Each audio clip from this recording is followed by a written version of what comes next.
کلام شاعر بازبان شاعر، شاعری کے حوالے سے بہت سی باتیں کی جا سکتی ہیں۔ میں سمجھتا ہوں کہ شاعری جو ہے اس کی سب سے بڑی بلیسنگ یہ ہے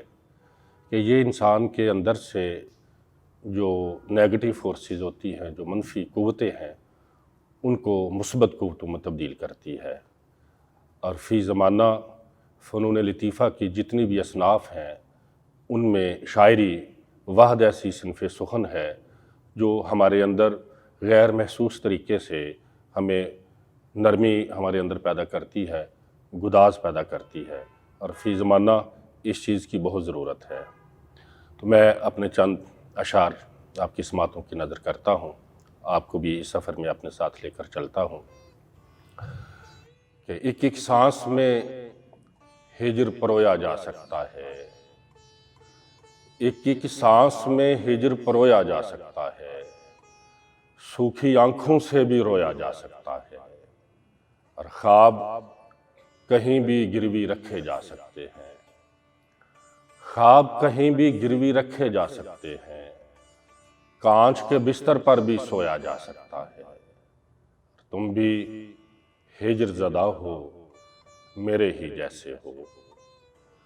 تم بھی ہجر زدہ ہو، میرے ہی جیسے ہو،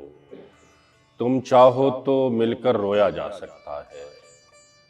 تم چاہو تو مل کر رویا جا سکتا ہے،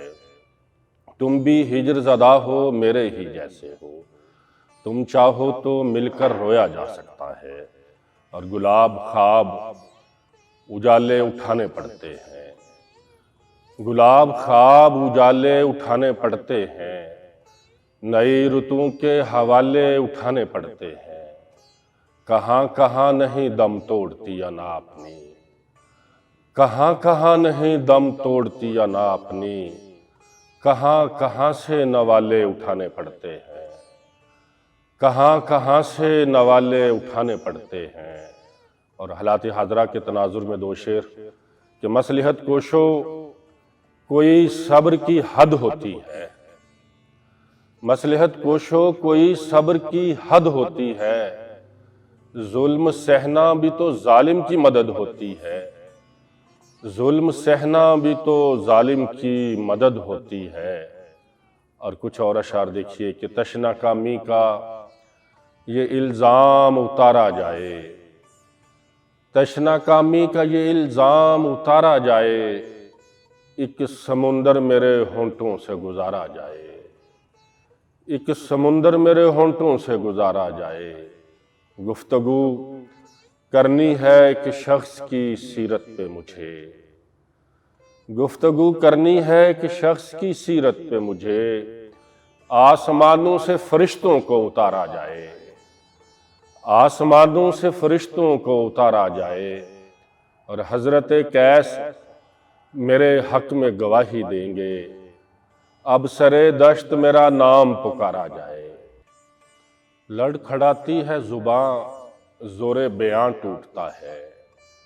ایک عجب خوف سرے خلوت جاں ٹوٹتا ہے، اور اے میری آنکھ کے پانی میں نہائے ہوئے شخص، اے میری آنکھ کے پانی میں نہائے ہوئے شخص، تجھ کو معلوم نہیں ضبط کہاں ٹوٹتا ہے، تجھ کو معلوم نہیں ضبط کہاں ٹوٹتا ہے، اور تیرے سوئے ہوئے جذبوں کو جوانی دی ہے، میں نے چھو کر تجھے دریا سی روانی دی ہے، اس لیے کچے گھڑے پر مجھے پیار آتا ہے، اس نے دنیا کو محبت کی کہانی دی ہے، اس لیے کچے گھڑے پر مجھے پیار آتا ہے، اس نے دنیا کو محبت کی کہانی دی ہے۔ اور تشنا کامی کا یہ الزام اتارا جائے، ایک سمندر میرے ہونٹوں سے گزارا جائے، اور گفتگو کرنی ہے ایک شخص کی سیرت پہ مجھے، آسمانوں سے فرشتوں کو اتارا جائے،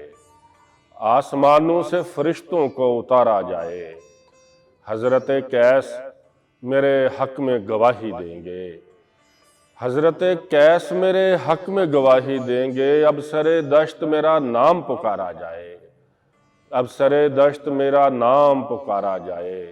اور زندگی تو تو گوارا ہے مگر اس کے بغیر، زندگی تو گوارا ہے مگر اس کے بغیر، مسئلہ یہ ہے تجھے کیسے گزارا جائے، مسئلہ یہ ہے تجھے کیسے گزارا جائے۔ اور اپنے گھونگھٹ میں وہ ایک جھنگ لیے بیٹھی ہے، اپنے گھونگھٹ میں وہ ایک جھنگ لیے بیٹھی ہے، اس کی جانب بھی کوئی تخت ہزارہ جائے، اس کی جانب بھی کوئی تخت ہزارہ جائے۔ کب تلک اس پہ رہوں گا میں لٹکتا عرفان، مجھ کو احساس کی سولی سے اتارا جائے۔ اور شجر، زمین، گھٹا، آسمان بولتا ہے، وہ ہونٹ کھولے تو سارا جہان بولتا ہے، وہ ہونٹ کھولے تو سارا جہان بولتا ہے۔ سنے گا کون صدائیں دل شکستہ کی، تمام شہر تمہاری زبان بولتا ہے۔ سنے گا کون صدائیں دل شکستہ کی، تمام شہر تمہاری زبان بولتا ہے۔ اور ہمارے بیچ محبت مہک رہی ہے اگر، ہمارے بیچ محبت مہک رہی ہے اگر، تو پھر یہ کون ہے جو درمیان بولتا ہے، تو پھر یہ کون ہے جو درمیان بولتا ہے۔ اور شعر سنیے کہ جلائے بیٹھا ہوں جب سے دیے منڈیروں پر، جلائے بیٹھا ہوں جب سے دیے منڈیروں پر، ہر ایک شخص ہوا کی زبان بولتا ہے، ہر ایک شخص ہوا کی زبان بولتا ہے۔ اور ضروری ہو گیا ہے اب تو بولنا عرفان، سکوت شب ہو تو خالی مکان بولتا ہے۔ ضروری ہو گیا ہے اب تو بولنا عرفان، سکوت شب ہو تو خالی مکان بولتا ہے۔ اور آخر میں ایک اور غزل کے 4 اشعار اور اجازت کہ ستارے بانٹتا ہے وہ ضیاء تقسیم کرتا ہے، سنا ہے حبس موسم میں ہوا تقسیم کرتا ہے، اور اسی کی اپنی بیٹی کی ہتھیلی خشک رہتی ہے، اسی کی اپنی بیٹی کی ہتھیلی خشک رہتی ہے، جو بوڑھا دھوپ میں دن بھر ہنا تقسیم کرتا ہے۔ اور اسے روکو کہ باز آئے سراسر ہے یہ پاگل پن، جو بحروں کے محلوں میں صدا تقسیم کرتا ہے، اور اسی سے مانگ تو عرفان صادق چھوڑ دے سب کو، جو پتھر میں بھی کیڑوں کو غذا تقسیم کرتا ہے۔ بہت شکریہ جی، بہت بہت